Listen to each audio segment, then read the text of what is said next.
Ryan Wilson here, and I'm a Johnny Podmonster super fan.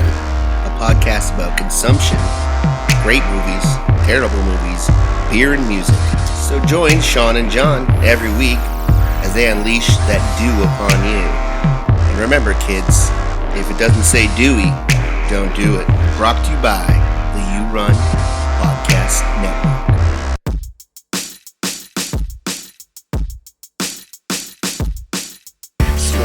Yeah, I'm a stuff crust. A nigga something mystery ass I'm a stuff crust.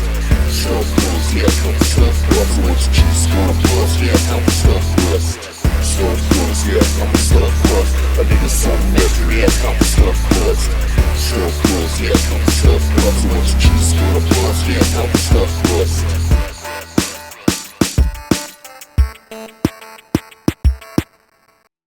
What up, everybody? Welcome to the You Gonna Eat That Crust podcast, Stuffed Crust edition. I am your host on the ones and twos. You know I had the best varicose veins in the You Run Podcast Network. That's not even a question. And I am joined by Network's own, Johnny Podmonster's own, John from Johnny Podmonster. John, how you doing? Greg, this is your barbecue, and it tastes good. I'm glad to be here. We're talking about a movie that I love, and I feel like it's been ages since I've talked to you, so I'm glad to be back. See, when you do that quote, all I hear is Forrest Gump now. I cannot unhear Forrest Gump as Poe. Oh, I can't. I mean, it's basically the same shitty accent. I'm not sure who does it worse. So Yeah. Jenny, did you see that hummingbird? You know, the funny thing about it is, not that this is going to come off really bad, but I'm going to say it anyway. With Forrest Gump, they tell you that he's got like a mental handicap. What's Poe's excuse? So, The hair is blocking all his brain cells. Or it's enhancing them. I think it's enhancing. Yeah, so. I think you're right. I have to agree with that. Yeah. Con hair too, coming soon. I mean, that's a good one. So yeah, yes, it is. And like I mentioned up top, we are proud members of the You Run Podcast Network. I don't know if I mentioned it up top. Well, I'm mentioning it now. YouRunPodcast.com. You can find all our shows. Johnny Podmonster, Pop Culture Reflections, What the Fuck You Doing, The Girl and the Gay. There's plenty of them. Go to YouRunPodcast.com and check out all those shows. And before we get into the movie that we are mentioning tonight, or before we get into the movie that we're talking about tonight, which is Con Air, if you guys haven't guessed, we are going to get into some what are we watching. I'm going to start with John. What are you watching lately? I've had a ton of stuff that I've been watching because I've been not working for the last week. I just had some time off. So, we like our weird documentaries on our side of the crust. And I've been watching Becoming Spectacle, which is the story of WrestleMania 9. Basically talks about how WrestleMania 9, so that was the first WrestleMania event that was done outdoors, and it was done at Caesar's Palace, so there's this huge production with it. Of course, there's plenty of Vince McMahon fucking things up and Hulk Hogan fucking things up, but it's all, at the time, they recorded a ton of behind the scenes stuff as they set up the event and set up everything. So as they were doing that, they just shelved all this material, and then I guess however many years, I don't even know when WrestleMania 9 was, so probably 30 years later or so, whatever they're at now. I don't know. They made a documentary about it that came out last year. It's fairly interesting. You get to see a lot of familiar faces. Like I said, Hulk Hogan, Macho Man shows up. Anyone in the, I think that was whatever year this was, mid-90s, that was in wrestling is basically on this event. And it's definitely worth checking out for sure. So a lot of the guys that I would recognize, because I'm not super hip to wrestling, but I do know some of those fellas. Yeah, I'm not the wrestling expert by any stretch. Like I like most people in our age group, I watched some of it as a kid, and then eventually I discovered girls and kind of brushed off wrestling because I had more important things to worry about. Girls in horror movies distracted me quite a bit. So there's a definite like line in the sand where I'm like, I don't know any of this shit. And it's kind of right, not far after this time that this documentary takes place on. I know a little bit about the like Attitude Era just from watching a bunch of like documentaries and stuff like that, but I'd be lying if I said I was really paying attention to it while it was happening. I was I was on a whole different like thing at that point. So Now, did you see that recent video of Vince McMahon getting in an accident or getting pulled over for speeding? He looks all fucked up. Cops are trying to talk to him, and he's like, he like barely can like talk. He's either hammered or just fucking like out of it from like a concussion or something. so neither would surprise me. I heard about that. I didn't watch the video because honestly, like I already know Vince McMahon's a piece of shit. Like there's no real secret there at this point. So him getting Oh pulled over and being a dickhead wasn't really something that I felt the yeah. need to pay attention to.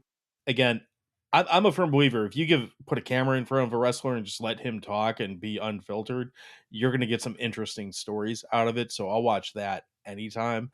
Oh, But when 100%. it's Vince McMahon just in there like, what is that? Just trying to spin his bullshit, Yeah. I don't need to hear that so much. So Yeah, that documentary you guys talk about, The Dark Side of the Ring, sounds really interesting yeah. because though I didn't watch much wrestling when I was growing up, I am not a huge fan, but I do find it fascinating, and I find the stories fascinating, especially like the dark truths behind it. Because I mean, people say, "Yo, it's not a sport," but those motherfuckers are getting slammed around and getting concussed or cutting themselves and doing all sorts of crazy shit, as wrestling fans know. I mean, I guess I don't know how you define sport in that instance. Like that's a whole different debate. But Or to at say least that they're athletic. They right, have a lot of athletic abilities. exactly, and whether it's scripted or not, it's not like any schmuck can just go walk in there and do what they do. So I mean, I'm not Absolutely. going to credit that. If you're interested in that Dark Side of the Ring series, though, there's a handful of Dark Side of stuff Yep. series that they do. I just started the Dark Side of Comedy series too. Like I've been going Oh, through sick. that, and Yeah, that's pretty it, good. That should be good as well. yeah, I mean, I'm only a few episodes in. Like I've watched episode on Roseanne, Artie Lang, Jesus. Richard Pryor, and I don't remember who the other one. Oh, Chris Farley. Oh So yeah. it you know it's basically like drugs or Roseanne. That's Yep. basically what I've gotten so far. Yeah. Yeah, those Vice documentaries or docuseries that they do, I haven't gone into all of them. Actually, Sean watches them more than I do, but they're the ones that I have gotten into. They're worth jumping into the rabbit hole to kind of see what kind of crap goes on. The only thing that sucks is they originally aired on some television network. I want to say Spike, but I'm not sure. I think so. Yeah, so they all have that very like obvious like TV format where they hit 44 minutes, and you could tell there's a lot of stuff that's being left out or kind of cut Yep. around because it's either too much one way or the other. But they're still pretty interesting documentaries. Yeah. I want to cover Chris Benoit in Pizza Bones eventually down the Oh, road. nice. Watching anything else? I could do one more. So different documentary, kind of also in my normal wheelhouse. I like documentaries that go on weird stories about VHS and different eras. There's a video about a store called Kim's Video. It's a documentary that came out in 2023, and Kim's Video was a kind of like a VHS superstore that was in New York back in the late 80s. And the guy that owned it, his name's Youngmin Kim, basically amassed this insane like collection of 50,000 like obscure and weird tapes. And it's everything from like actual movies to like shot on shitio like bullshit that just somehow made its way into like a VHS tape, adult content, all that type of stuff. Like this insane collection. And then it just kind of got closed overnight, and then the tapes all got moved around. And basically the documentary follows this guy who's trying to find out where all these tapes went and what happened to Kim's Video, like the actual inventory with it. Short version is it made its way to this like random warehouse, I want to say in Italy, where Hmm. like the warehouse has like holes in the roof, so it's shit's getting rained on and like fucked up and whatnot. Yeah. And he eventually hunts down Kim and convinces him, like basically makes a deal with him, like if I can find a place to store these, can you help me get them back to where they can be enjoyed and viewed. And he wants to digitalize all of it and make it available for people to watch. It's very self-serving. It's not like there's certain parts about it that's kind of like I'm not sure I like that, but it's interesting at the same time because he goes to some interesting places. There's like a whole mafia angle that's kind of hinted at, which I'm like, I'm not sure I fucking buy that. Like, that seems a little rich to think like the mafia is involved in like VHS trade from some out of business video store to Italy, Mhm. but it's something that comes up in there. I mean, for an hour and a half documentary, like it doesn't answer all of the questions that you might have from watching it, but it's interesting enough and worth giving a watch for sure. Just gives you more questions. Kind of, but it also kind of it feels it's got that like documentary satisfying. Like it's like, all right, I didn't know I needed this information, but this was interesting enough. So Yeah. Yep. I like those off the wall documentaries. yeah. How about you? What are you watching? So I watched a few shows. I just wrapped up on Fallout Season 2 with your favorite actor, Walton Goggins, and his teeth. All the teeth. All the teeth. And Ella Purnell in all the eyes. She's got like the biggest eyes. She's got the biggest teeth. It's a match made in heaven. I really enjoyed it. I do actually want to go back and watch it again because I was kind of distracted, whether it be advertising for the podcast, preparing for other podcasts while watching it. It kind of didn't catch my attention fully, and I really, really enjoyed the first season. So I'm not saying I didn't enjoy the second season because I did. I just, I should have paid attention more. So I'm going to have to go back and give that a rewatch. And I also watched The Seven Kingdoms, which is a Game of Thrones tale. Okay. Is that the new show that's on? Yeah, following Sir Duncan the Okay. Tall. Now, it's definitely a different vibe than Game of Thrones. Like, when I started it, I was telling Seamus, I was like, I don't know if I'm feeling this, man. It's just so slow and there's nothing going on.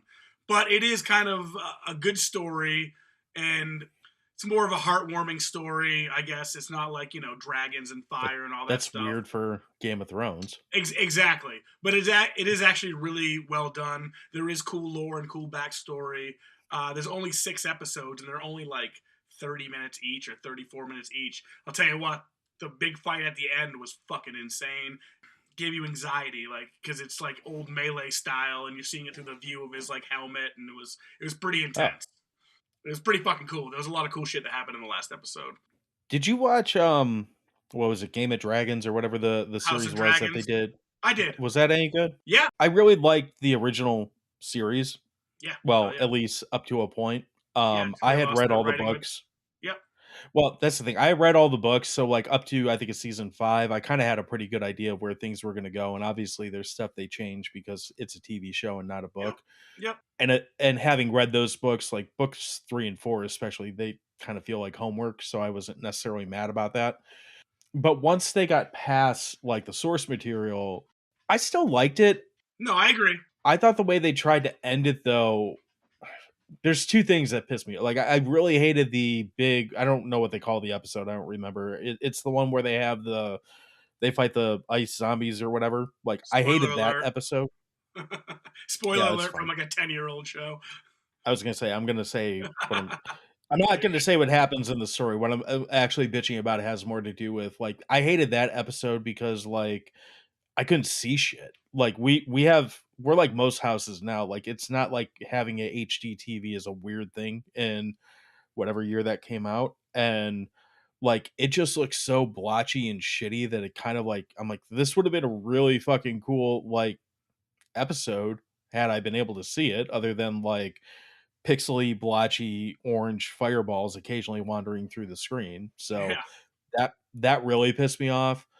And I mean, obviously, the way they decided to do the final episode. Here's the thing: I don't think, no matter what they did, people were going to be annoyed. Like, there's course. no way you could have ended that show and made people happy. Like, it just had wrote itself into that spot. I didn't really like the ending that much, but I can overlook that because, like I just said, you're gonna piss someone off either way, so you might as well just do whatever you think is best for the show. Whether or not I agree with that, a whole different conversation, but it kind of left a sour taste in my mouth, so I just never, you know, I had HBO when it came out, and I just kind of never really gave it the chance. And when I was ready to try it, I was like, well, I turned off HBO, and I'm not turning it back on just for that. So one of these days I'll probably try both of those, but haven't gotten around to it yet. Yeah, no, so I agree. When they lost the source material, it kind of fell off a little bit, but it was still good. I still enjoyed it. I was just slightly disappointed, as you were. The first few seasons are absolutely amazing. The acting is stellar. So with House of Dragons, there's a lot more going on in House of Dragons, like more to scale dragon puns. That's a prequel thing. Is Yes, like that happens so they're before both the events of. prequels. Yeah, they're both Okay. prequels. Okay. And so yeah, there's some pivotal characters in all of them in House of Dragons and Seven Kingdoms. So Mhm. House of Dragons took a little while to get going, but once it did, it was awesome. And they do a weird time jump where they're like young kids, and all of a sudden they're like full grown adults. You're like, what the fuck just happened? So it's a weird little time jump. But I am looking forward to the new season, and if they do have a new season of Seven Kingdoms. Seamus was just telling me, like, oh, he's like, this is the highest rated Game of Thrones show. Like, Seven Kingdoms was like, yeah, dude, it's cool. But I'm like, it's not like the first season Game of Thrones cool, which was fucking For sure. epic, you know? Or the second, which Yeah. I think second season was the one that had the red wedding in it, like all Well, that. That's third or fourth. Was that third? Season. Yeah. There's Either red way, weddings in like the third book. it's definitely. I'd have a hard time believing it's going to top those first few seasons of Game of Thrones, honestly. But I mean, that's kind of like you could almost compare it to like Dexter. Like after you get past season 4, like you're not going to top that. Like I don't know what I liked the last reboot, I guess, whatever, the one where he's in New York but not in like the boondocks in New York when he's in the city. The one that came out was it last Peter year, Dinklage? I think. Yeah, that one. I haven't seen that one. I've seen the one with his kid and with Clancy Brown, which I did enjoy that one as well. But again, I agree. Like since I liked 4, it. I liked it until the last episode. Then I got pissed off at it. So, but like season 1 and season 4 of that show is some of the best like storytelling I can think of on TV. So I'm not mad that they never quite hit that bar again. But I mean, Dexter's pretty hard to watch on some seasons. Like some are watchable and some are just like fucking torture. The Julia Stiles season is fucking terrible. Yeah. I that was one of my my hated characters on your recent hate episode was Lumen, because I just she's so fucking, I hate that character. I don't really like Julia Stiles either, which doesn't help, but that character was just fucking obnoxious, especially, but I don't know, we're not talking about Dexter. I even love Jimmy Smits. Jimmy Smits was great as well too. Like that was that was kind of a wild season, but I love Jimmy Smits. I mean, it's a good thing. I like the RoboCop season too. The Peter Weller season. Yeah. Hell yeah, me too. Peter Weller's the man. Even though I haven't seen RoboCop, I got to change that soon. We'll take care of that. Yeah, so that's in the works. Before I go on too much of a tangent, we're gonna get to Con Air. But one more thing I watched was The Bone Temple, and that was the second installment of the 28 Years Later trilogy that's coming out.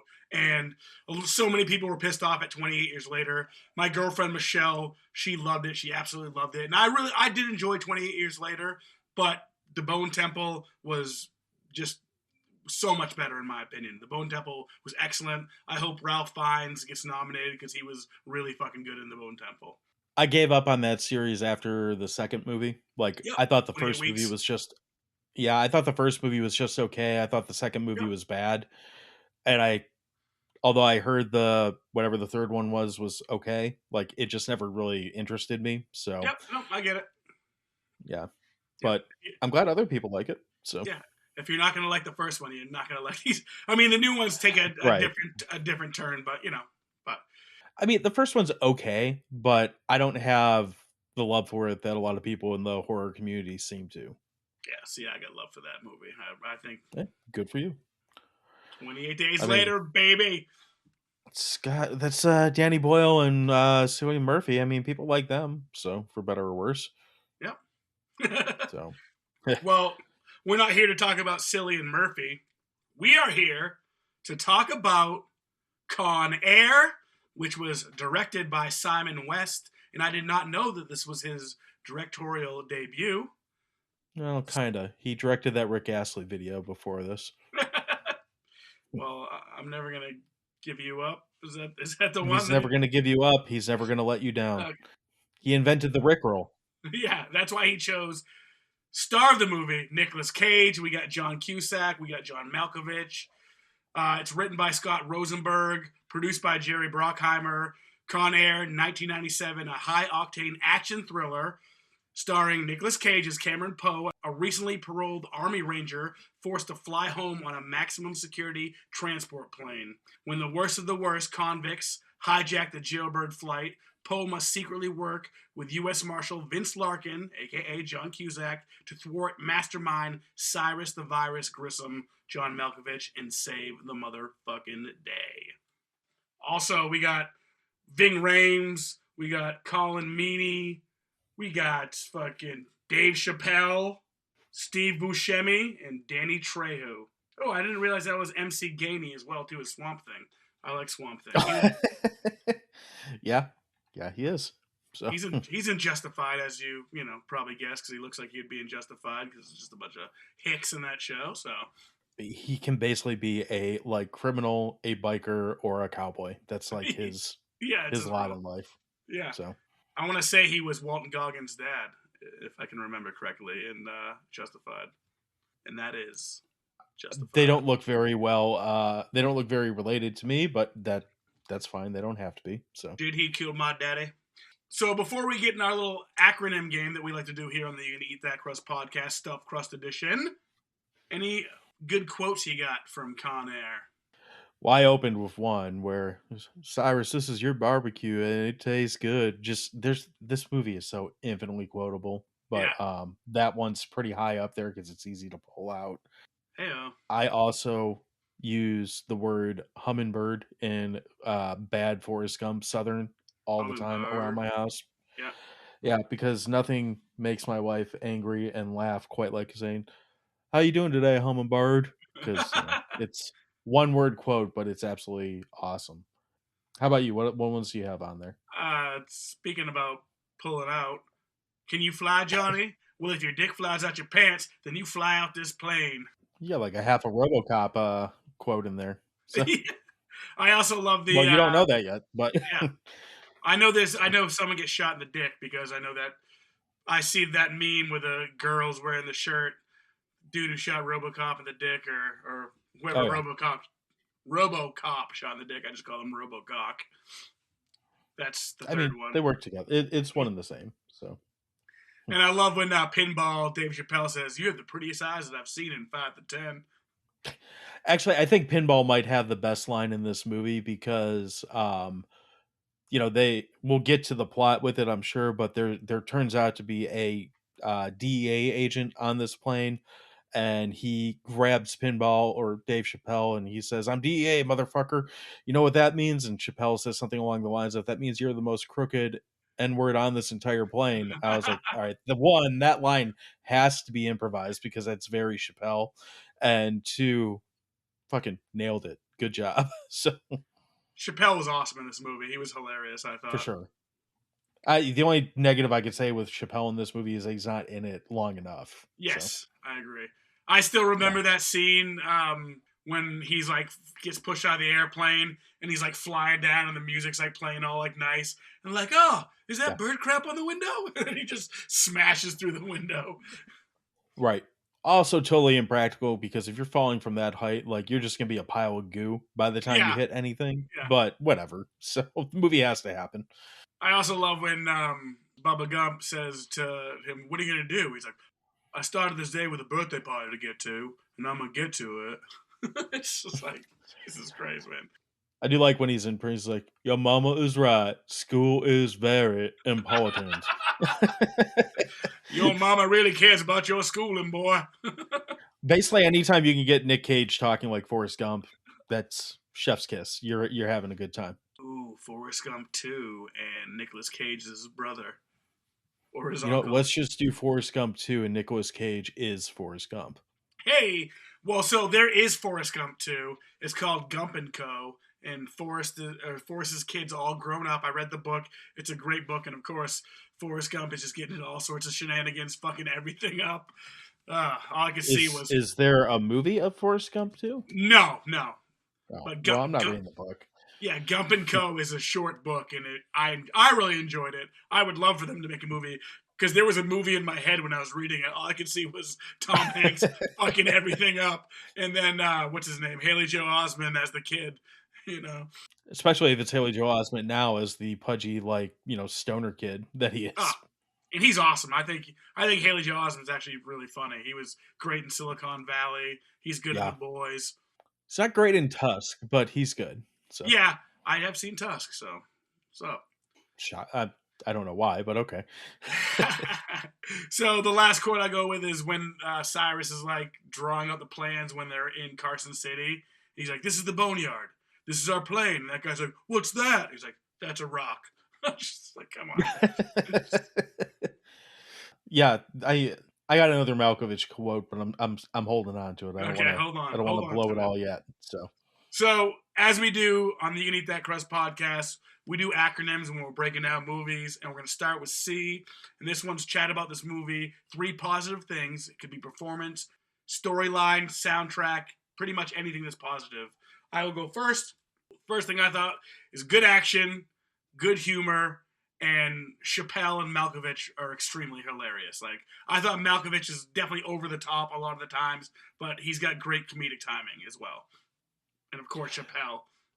Yeah, I didn't have it quite. You kind of combined a couple things that I have. Like I can kind of piggyback on that though, because one of the Yep, things that I fine. really like about this movie is that it's just a really, really simple story. Like this isn't a movie with a lot of like in-depth plot twists or a lot. Quite frankly, you don't have to think too hard when you watch this movie, which is kind of a good thing.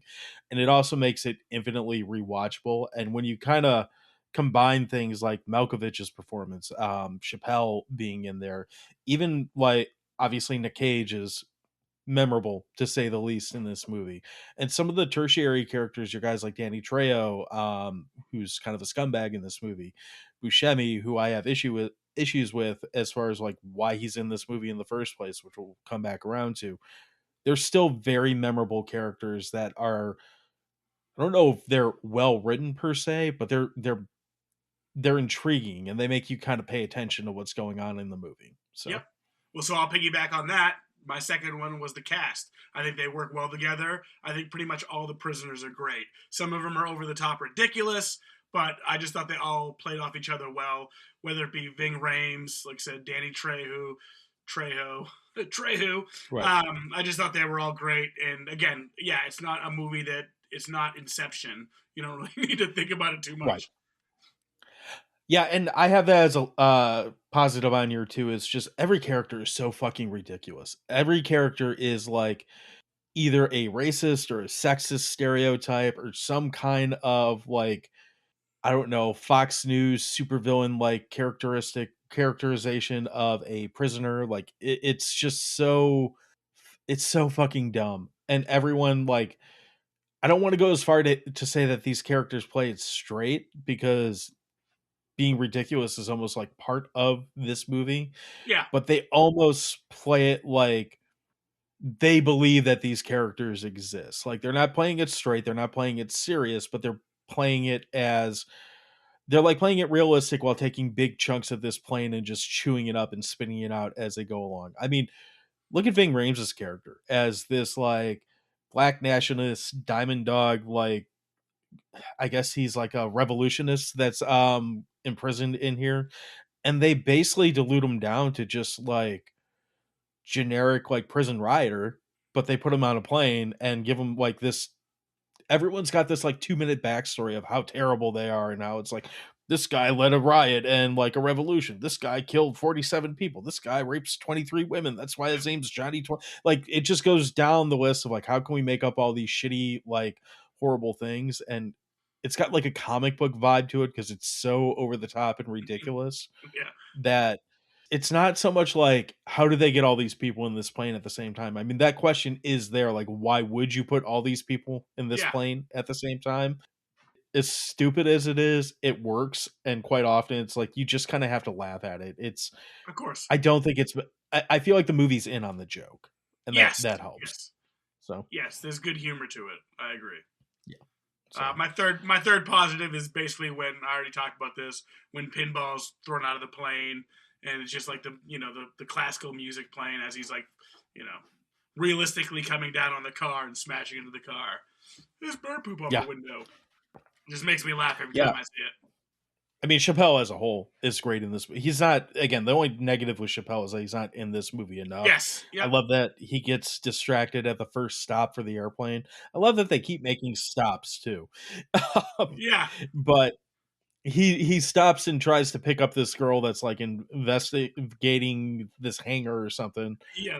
and like Hey, baby. misses his prison plane. You Yeah. know, yeah, he's fantastic in it, and I think the only guy who might, well, guys, but the main guy who might be a little bit more prolific than him in this movie is somehow John Malkovich, who is just so over the fucking top in this movie, and he's like a walking one line like plot convenient like character.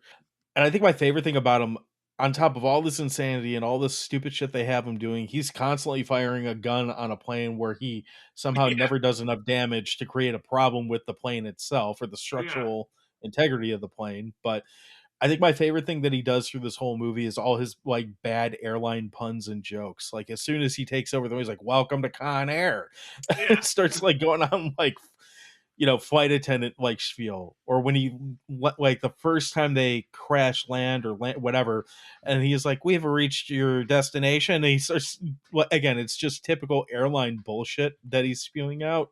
It's so dumb, but it's But again it works. endlessly entertaining. Yeah, Yeah. it's very cheesy and entertaining. So Absolutely. Any more positives before we move on to O? I got two. One we kind of touched on, like this. On top of liking the characters in this, I actually like the majority of the actors in this movie. Like, if you take away what their characters are, I like Nick Cage. I like John Malkovich, Chappelle, Danny Trejo, Ving Rhames. Yep. All these guys that are in here. There's no actor. Well, the only actor in this movie I don't like is the guy who's like an intentional dick through the whole movie and Colm Meaney. Like, he's the only person I don't like in this movie. As far as like an actor is concerned, but like it's rare that you get a movie that's basically a movie full of bad guys that are intentionally written to be shitty human beings, and you actually like every single actor that's portraying the bad guy, or damn near everyone. And for such a huge ensemble cast, that's pretty rare to say. How dare you talk shit about Charlie's dad like that? I'm sorry, I don't like him. I like him as an actor in a few things, but I definitely do not like him in this. He's an asshole Yeah, in this. He's very yeah, unlikable. he's obnoxious, but I mean, Yes. again, he's supposed to be. So Yes. I think I have that later in notes. Like, yes, he did his job correctly. right. So, how about you? You got any more likes? I mean, I got plenty, but that's all I had was those three. So if you're ready, I Okay, can move on to O, which is let's do it. one haircut to rule them all. Whose haircut would you rock, and what haircut would you curse your worst enemy with? I mean, for the haircut that I would rock, I have to go with the Chappelle, the Malkovich, the Diamond Dog, I guess, since I'm already rocking it, which is just the like straight down to the skin bald head. Like I Yeah. have that too. So I would absolutely rock the Nick Cage mullet if I could, but time has not been that kind to me, so I've resorted to the Malkovich bald head. Okay. So I guess that would be the one that I would rock. As for the only one that I would say is the who would I make my worst enemy have, it's definitely Agent Duncan slash Calm Meany, because he just looks like a sack of shit. He's got that typical like white middle age like 90s curly Hairline. hairdo. Yeah. Yeah, he sucks and he looks like a twat. So that would be the one that I say I would curse someone else with. See, I went the opposite. I would take Nicolas Cage's beautiful hair because I have a bald spot in the back of my head. I'm in this hit cover band called Follically Challenged. I know we're all going Best bald in man on the our goddamn planet.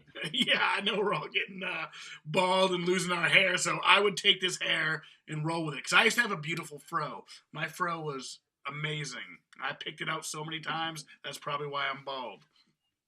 And I would curse my enemies with Cyrus the Virus bald head so they could try it out for a day and see how it feels. Because though I'm not bald, I am very close. I'm working on it. I could shave my head. It's going to be very soon where I'm in the same spot as you. So You know, my wife always tells me like, "Oh, you're not balding. You're not balding." I'm like, "Yeah, the security camera at work tells me a very different story than Yeah. what you do, and I'm gonna believe the camera because that camera doesn't give a shit about my feelings." So Every time I grew my hair out, I would go to the self checkout in groceries, and I would like look at the camera and mm, be like, "Oh."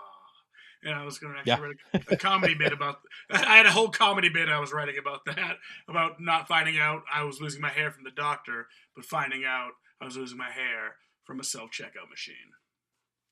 Terrible, security terrible thing. camera at Target is not a pleasant lady. So No, fuck that bitch.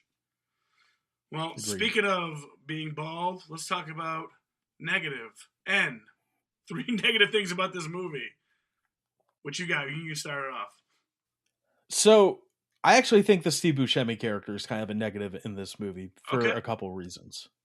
I don't mind the character being there as just this like crazy guy who happens to be shackled in the plane. Like, all right, so if we're really transporting the worst of the worst, it makes sense for there to be some kind of like whacked out serial killer in there. Yep. What I think is dumb about, or not dumb, what I don't necessarily need from this movie is, and they shot this after they did all the other stuff. That's why the whole sequence looks so weird. Is they go on this little side quest with Buscemi after the plane lands. I think it's the first time.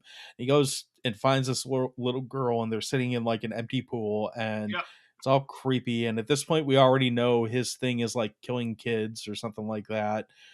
And they leave it with the girl waving at the plane, Yeah. so we're left to believe that either he just left her, or I've could see this being like a hallucination because I don't understand why he goes back to the plane. Like that seems Yeah. almost dumber than whatever else with it. But in a movie that's almost 2 hours long, that is for the most part a kind of simple, like dumb, like action movie, having this weird, like gnarly darkness in it. Like as a guy who likes gnarly dark movies, it just feels out of place, gross, and just really not necessary for this. And this movie could definitely use some trimming down on its. This movie's probably about 15 minutes too long if we're being realistic. Taking that shit out would trim at least 5 minutes off that runtime, and I don't think it would really hurt the movie at all. Yeah. I remember he was like one of my favorite characters when I was younger, because I didn't Mhm. know any better. And I was like, oh, but I loved Steve Buscemi as well. Like, I don't know if that was like fresh off Fargo. I think Fargo was like a year or two before that. I So got this into is, Buscemi because of probably Reservoir Dogs. yeah, I don't Reservoir know if Dogs that's as the well. first place I saw him or not, but I think that's where I really started to like him. Yep. I should say I don't think the character's necessarily bad. I think it could be an interesting character, Yep. and in a different movie, a more grounded movie, no pun intended, it could be a Hey, character that's worth it could be a character that's worth like diving into. In this movie, it just feels really out of place. Con Air 2, the Garland Green story. Yeah, there we go. So, how about you? What do you got? My first negative is also a positive. It's a negative and a positive. It's Nicolas Cage's accent.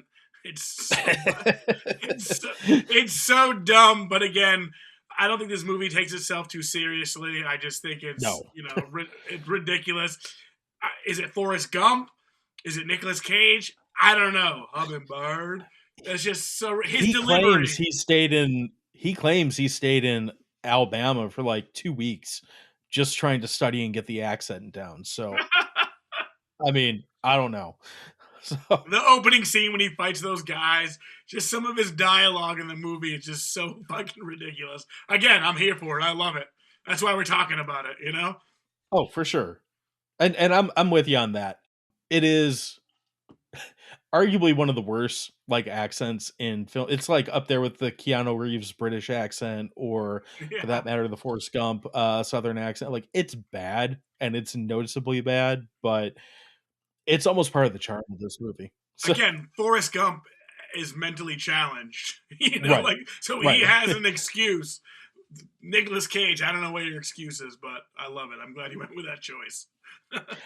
And again, it really adds to the charm of this movie. It's one of the reasons why it's so easy. Like this movie used to be on cable like constantly. So Yeah. I'd have it on like once a week just because it was on. And I was like, well, Con Air's on. We're not changing the fucking channel. So it would stay on from wherever it started to the end. So, I've seen this. probably a million times because of that. And yeah, part of why it's so entertaining, even though it is bad, is that accent. The movie I've seen the most is also another Nicolas Cage movie, and it's because when I was living with Ryan, all we had was a VCR, and we just had this one movie, and it was Gone in 60 Seconds. I've seen Nice. Gone in 60 Seconds so many times. You know, that was when I lived with a carny, and I got cut by his toenail sneaking by, trying to use the bathroom at night. Jesus Christ. I did not turn into a carny, but I went to the hospital and got a tetanus shot. Yeah, I probably would have too. Good Lord. So All right, what's your number 2? this kind of goes along with the first one, but I love Danny Trejo. I'm a big Danny Trejo fan, as I'm sure anyone who's heard my show knows, or anyone that's talked to me knows. His character is also fucking gross, and Yeah, again, for sure. I get why he's in this group. I think another thing you could have easily done to trim down the runtime of this movie. We don't need Danny Trejo, Johnny 23 going on this side quest to rape the girl that's chained up in the Yeah, fucking plane. Like you could have just 100%. again, I I understand plane full of criminals, et cetera, et cetera. In the big scope of this movie, just cut that shit out. It's gross. It's not necessary. It just kind of makes you feel like, ugh, why am I watching this for the 400th time? Um, Is it it's R or another thing PG that's like, 13? oh, it's an R for sure. Okay. Yeah, this is R. But it's one of those things. It's like it's just not necessary. It doesn't go anywhere. At the points where he's doing these things, we've already established that Cameron Poe is the hero and the good guy that's just in shitty circumstances seemingly for his entire life. It's just unnecessary, kind of like I said about the Buscemi thing. It's like, okay, I see why this is here, but you don't need it. Like, cut it out. And that's kind of where my third one's going to go too. But what do you got on there? So, Agent Duncan Malloy, played by Colin Meaney, the DEA agent.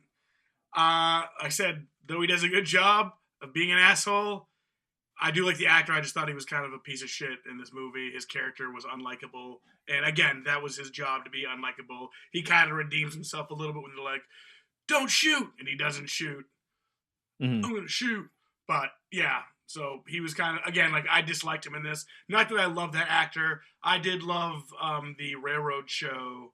Can't think of what it's called. Hell on Wheels. That was a good show, and he was Oh, great in okay. that as well too. So Yeah, I have him as a negative on here, but it's not like one of my main things. I again, his role in this is to be the like, hot-headed, like yeah, this asshole hippie is here to do things yeah, without shooting everyone and I'm pissed off about it. And he's the butt of a lot of jokes. So I yeah. mean, he serves his purpose, but he's also kind of like when he's on screen, I'm often like, can we just like skip ahead 30 Yeah. seconds to when It's he's like, look not at on screen? Cusack. So, Look at Cusack yeah. doing his job correctly. Let me just fuck it up as much as I can, you know? Yeah, right, exactly.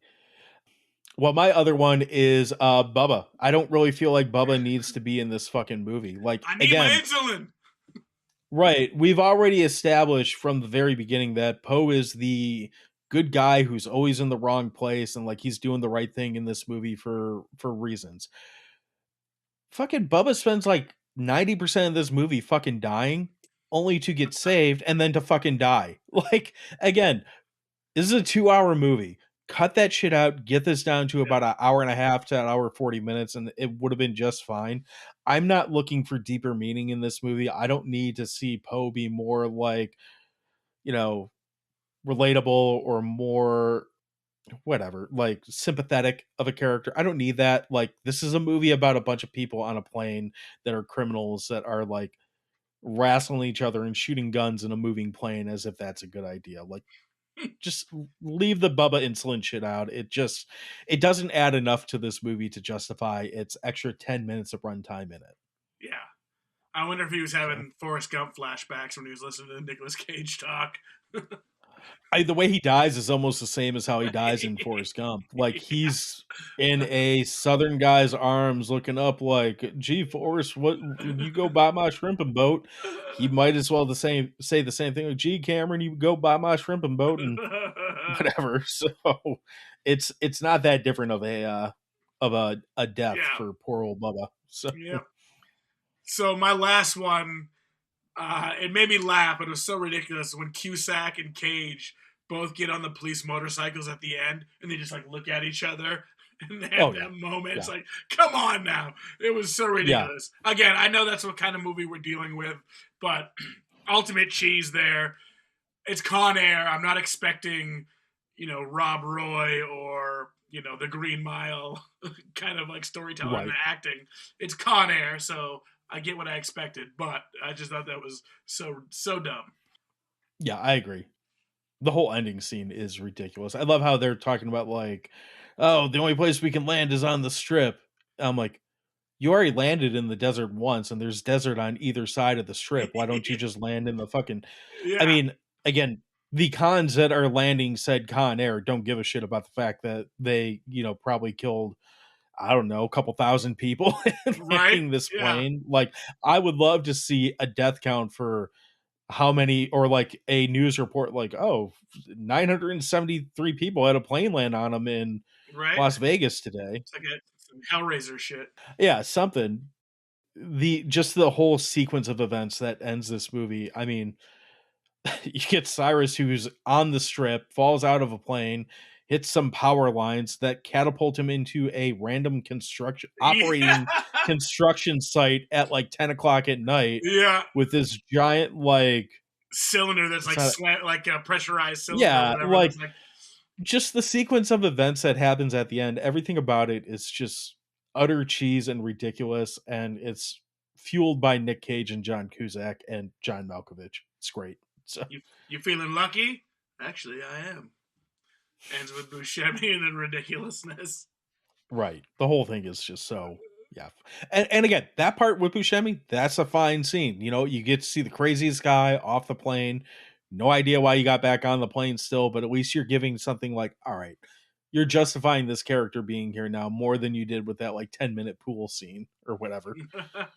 All right. Any more dislikes or negatives? Not really. Like this one's kind of hard to have too many problems with because even the things that we're saying as dislikes, Yeah, they're mine good. are mostly around getting this to be like a more tightened up, shorter movie, like Yeah. just to get you in and out a Yep. little bit quicker. Like most of the stuff that's in this movie, it is bad. Like don't get me wrong. Like there's a lot of Yeah. things in this movie that are dumb and bad. But if you were to play this movie straight, if you were to make them not dumb, not bad, if you were to make the laws of physics apply in this Yeah. It movie, would be it would be well, it dumb. wouldn't be a fun movie then. Yeah. So Yeah. It's not The Godfather 2. It's Con Air. right, right, exactly. So it's hard to take those negatives too seriously because yeah, they're there, but they also kind of make the movie what it is. Absolutely. Well, so we're gonna move on to A, which is acting rating 1 through 8 on the Crustometer, and which actor stands out the most for you. What do you give the actors in this movie a scale of 1 to 8, and who stood out the most for you? I think most of them probably land around a 7 because they all seem pretty committed Yep. to being ridiculous in this movie. So whether or not that equates to good is a different conversation, but they all seem pretty committed to the part. Who stands out the most for me, and he's a raging 9 on a 1 out of 8, is Malkovich. Nice. It's pretty amazing when you can out insane Nicolas Cage in a movie, Yeah. especially in a movie like Con Air, where you can be the one who's somehow more crazy, more, chewing up more scenery and more Yep. ridiculous. And just every single word that comes out of this fucker's mouth in this movie. And I guess, like, since they were doing daily rewrites and everything, quite often Malkovich didn't know exactly what his character was actually doing in any particular scene or why he was doing it. So he just went full crazy. And again, who's more nuts in this movie than John Malkovich? Well, I gotta say, Greg minds think alike because I gave the actors a 7 as well, and my standout actor was John Malkovich. I think he was a fantastic villain. He's funny, he's smart, Mm. he's diabolical, and he's absolutely out of his fucking mind as Cyrus the Virus Grissom. Yeah, and he's surrounded by plot holes in this entire movie. And it Yep. just like at one point they go back to his jail cell, which is apparently monitored 24/7, and they find, fake bricks, and they Oh find my a god. bomb they find the bomb from Die Hard 3 and Yeah. I'm like, how the fuck did they not see his cell is monitored 24/7? Did he just did no one look at his cell for the however many hours before they complete like it's so ridiculous, but I'm like, well, it works, whatever. Yeah, and the cop's like, oh, what's this? And Right. it's so dumb, but Yeah. Yeah. it works. It works. It So works for what it is. we're moving on to I. This is a nod to fellow You Run podcast member, Pop Culture Reflections, aka Justin, to insert or replace an actor with another actor or a fictional character. This is a hard one. Yep. Like, of all the movies I've done this on between your show and Justin's show, this is the one that I kind of struggled with the most because I kind of like everyone that's in this movie. Yeah. The only one that I could kind of see being like, I don't know if it would necessarily be an improvement, but it would definitely kind of add to the off the rails of this whole movie. And he did audition for this role. I would replace Cusack's character with Charlie Sheen. Similar look. At this time, Charlie Sheen and Nick Cage were buddies and drug in together and shit like that. So I'd like to see them kind of. I don't know if they ever actually have been in a movie together off the top of my head. I could probably Google that, but I'm not going to right now. But I think this kind of movie, seeing them together, I'm kind of thinking of Charlie Sheen being similar to what he is in Machete Kills, like that kind of character, for I whatever haven't seen reason. that But yet. well, see, another one to add to the list. Winning. But yeah, that's the only thing that really came to mind is playing a character or a guy like Charlie Sheen in that kind of role. I think that could be. I don't know if it would be better, but I think it would definitely be interesting and add to the just overall like schlock of this movie. Yeah, you'd be adding some tiger blood to this movie, so it probably Absolutely. would be pretty insane. I went with a fictional character. I went instead of Garland Green, let's insert Hannibal Lecter. Because essentially they're kind of almost the same What they're going character. for. Yep. Yeah. So Sir Anthony Hopkins in this movie, I wonder how he would do if he would dial up his crazy, because obviously I don't know if he has that in him. Like I'm sure he's got some unhinged roles because I'm not a big Anthony Hopkins fan, but I can't see him being this flavor of crazy, and I would like to see him try. yeah. Like I feel like it'd probably be pretty bad, but that might work for this. So, Yeah, exactly. but yeah, that'd be an interesting one. So All right, so we're moving on to the last category. Rate this movie 1 through 8 on the Crustometer, but this time it's the Mulletometer. How many mullets do you give this movie 1 through 8? I'm giving it a 7. I think it's a pretty solid 7. Like it is a movie that I can put on pretty much any time that it's on without I can pick up at any point in it and not feel like I've missed a beat. It's one of those like this is what we had, so this is what we watched. Like you were saying with Gone in 60 Seconds, like you've seen it way too many times for Yeah. whatever reason. So I have a lot of love for this movie. Again, I find myself quoting it way more than I should admit to. It'd be a toss up between this Face Off and The Unbearable Weight of Massive Talent as to which one's my favorite Nick Cage movie, but I still it's need in to that see that. conversation.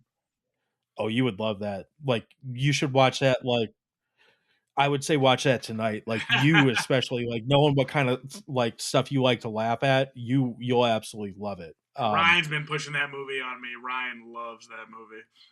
It's not like this in story or tone so much, but it reminds me of The Big Lebowski, and that every time I watch it, I find something new to laugh at, and it's gotten better every time that I've watched it. So, yeah, I definitely recommend that one. But anyway, this is in that conversation with my favorite Cage movies, and he has like a million of them now. So it's I'm pretty confident in calling it a 7. I'd recommend it to pretty much anyone unless they just don't like Nick Cage or stupid movies. I do love adaptation, but that's more of a serious, fucked up, artsy drama. More Malkovich. Yeah, Chris Cooper as well, killing it. Mm-hmm. So I went with 6 mullets. It's good fun, good action, good mix of comedy, but overall it's very enjoyable. It's an easy shut your brain off, watch it. I could have easily gone 7. It's not my favorite Nick Cage movie, but again, I love everything it does. There's some parts I would take out maybe, and like you said, maybe the runtime's a little bit too long, but overall, 6 mullets out of 8. It's pretty fucking good, I think. I mean, yeah, for this movie, that's pretty good. I mean, I think the meta score on this is still like 52, so it's not exactly a critical darling. So if we're well above that, then and we know best. Fuck these critics, right? Yeah. So Speaking of critics, let's get to some listener feedback. We got let's do Kate it. from Down Under. Oi. Thank you. I was waiting for that. She said a solid 6 slices. I think she means a solid 6 mullets. And she also says, how do I live without you? I tried, Kate. Kate was going to join us tonight, but she's got a concert to go to, so she couldn't make it. We have the MC Type, who check out our interview with Phrygian Type on You Can Eat That Crust. This dude's hilarious. He's actually coming back on our show this month, and we're going to talk about people pooping their pants stories. So that should be a very interesting episode. But he says 6 Looking forward crust. to that already. Yeah. He says 6 crusts. I think he means 6 mullets. And he said solid Cage movie. Well, yeah, it's Cage Rage. Yes. So, friend of the show, Brian McKenney, he says 6'7". I think he's just taking a shot at the kids. 6'7". I still don't understand it, but fair enough. We never will, you know? Nope, I'm not supposed to. Exactly. Matt Smith says, greatest movie ever, and he doesn't give a score. Sounds like a 9. Yeah, it sounds like a 9 out of 8. 9 mullets out of 8. My buddy Ian Millot says, love it. So I'm going to say To the point. 8 out of 8. Mandy Marie, friend of the show, friend of the Follically Challenge band, she says, love it. So many people not following directions, just saying love it or hate it. Yeah. Hey, that's what we're here for, you know? Right. Pete Russell, he just put a sweet Nicolas Cage hair meme up. That's all he did. You know, the one with his hair blowing in the wind. It is pretty iconic. If I could have that as a... I don't have any of these digital photo frames where you can actually show a moving photo, but I've thought about buying one just to have Nick Cage blowing in the wind all the time. I feel that. It's a great background. Yeah. This guy married John from Dewey Podmonster, talking about average Drewski. He says, Cyrus the Virus, how can you not love Malkovich and Buscemi as psychos in the same movie? The vet that Cusack steals from his boss is rad as hell. We also have 2-time factors which boost the score by 1.25. 1. Young Dave Chappelle. 2. Nick Cage's southern accent. 7.25 on the Crustometer. For the Drewski. That was tough to read. I should state, he officiated my wedding. I did not marry him specifically. Oh, okay. I would, but I did not marry him. So 2 guys getting married. Nothing gay about that. Hey, I'd spend my life with average Drewski. I have no problem with that. So all right, you heard it here first. Dissect that film pod. What's not fun about this one? It can't be Nick Cage's ridiculous southern accent, the wild, are you sure you're in the right movie performance by John Malkovich, or the high-octane action with a sprinkle of a diabetes subplot. The movie is exactly what I need when I'm feeling a little blue. A solid 7 out of 8 mullets. I added the mullets there. To Born or Not to Be movies, 8. It's perfect. A movie fueled by pure 90s testosterone and John Cusack. Love this one. Nothing says testosterone quite like John Cusack. Yeah.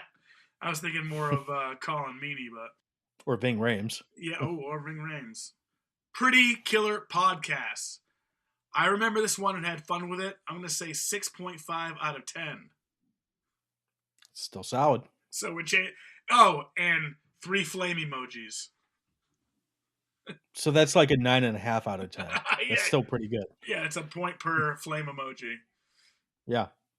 Spuds McKenzie, 6 out of 8. Nostalgia-fueled crust. Nostalgia-fueled mullets. Pearly X. Con Air is a solid 7, crusty. John Malkovich, who doesn't love a crispy Nicolas Cage mullet moment? The 90s gave us some gems. We didn't know we had it so good. God, ain't that the truth. Throw This On, followed by Face Off with a little Broken Arrow on top. Makes for a great triple feature. Did you know that after this film ended, like after they wrapped on this film, like literally the next day he left this set and went and filmed Face Off, like Wow. one day to the next. So I like that she has them put right together. So are you gonna take his face off like in Face Off? E. Beatty, fellow member of the You Run podcast, What the Fuck Are You Doing podcast.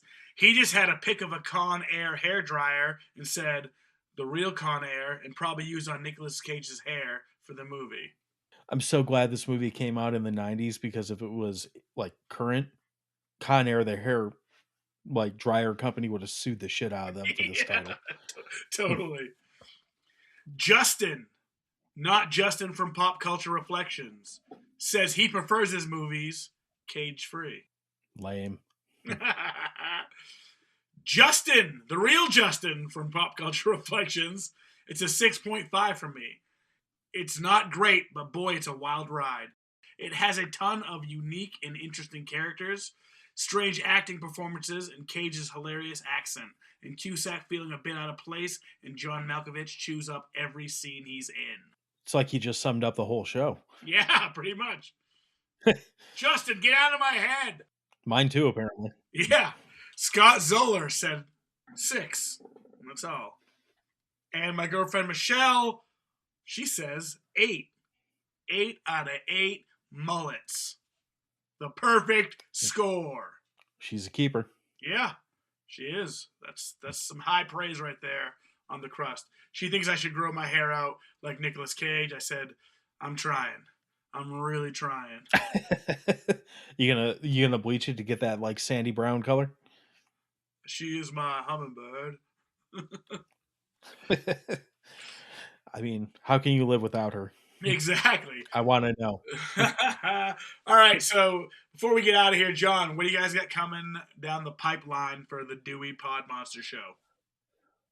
I don't know when this is coming out. I'm assuming this is going to be near the end of the month, so I honestly have no idea what we're doing in April. But if you're listening to this, we will either be in the middle of or just wrapping up our Crummy Movie March Marathon. So we'll have all kinds of. Oh boy! This year we focused on Terminator knockoffs, so it's a lot of ridiculous, quite frankly, not very good. Well, I don't know if they're all not very good. I know one of them's good, but it's a lot. Crummy Movie March has become my favorite theme that we do every year, because it's just so over the top and ridiculous, and it's easy to laugh at and shit on these movies, and you don't have to think about them too much. So that's been done. In April, we had kind of talked about doing threes, because, fourth month, so all 3 movies, but I don't know if that's going to happen or not. So, stay tuned. We'll keep it updated as we truck along here. Nice. Definitely go check out the Dewey Podmonster podcast. Give them a 5-star review. And definitely check out yourunpodcast.com. So for the crust, like I said, we got MC Type coming on to talk about poop. And poop is funny. So that's always good. We got a Patreon request episode for Pizza Bones, the Black Dahlia murder case. So we're going to discuss that. That's going to be coming out soon. So you can find our show on Spotify, Apple Pod, and YouTube. If you want to join our Patreon for just as low as $1, you can help out the show and get episodes just like this one up to a week early. If you want to help the show in other ways, you can share it, tell a friend, share the post, all that stuff. We appreciate you guys listening. We all rep the You Run podcast. Go on yourunpodcast.com and check out all the awesome shows. Right after you listen to The Crust, right after you listen to Dewey Podmonster, go check out another show and leave a review, leave a rating. Everybody is very cool, and everybody produces some really good content, and they work really hard at it.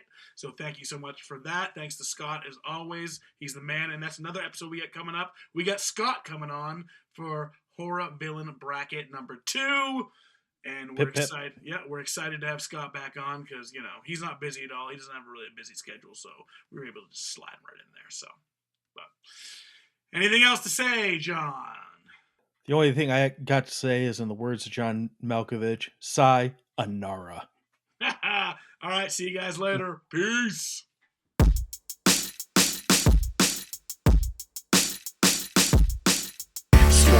yeah, couple stuffed crust. A nigga something extra, yeah, couple stuffed crust. Stuffed crust, yeah, couple stuffed crust. So what you choose, gonna bust, yeah, couple stuffed crust. Stuffed crust, yeah, couple stuffed crust. A nigga something extra, yeah, couple stuffed crust. Stuffed crust, yeah, couple stuffed crust. So what you choose, gonna bust, yeah, couple stuffed crust.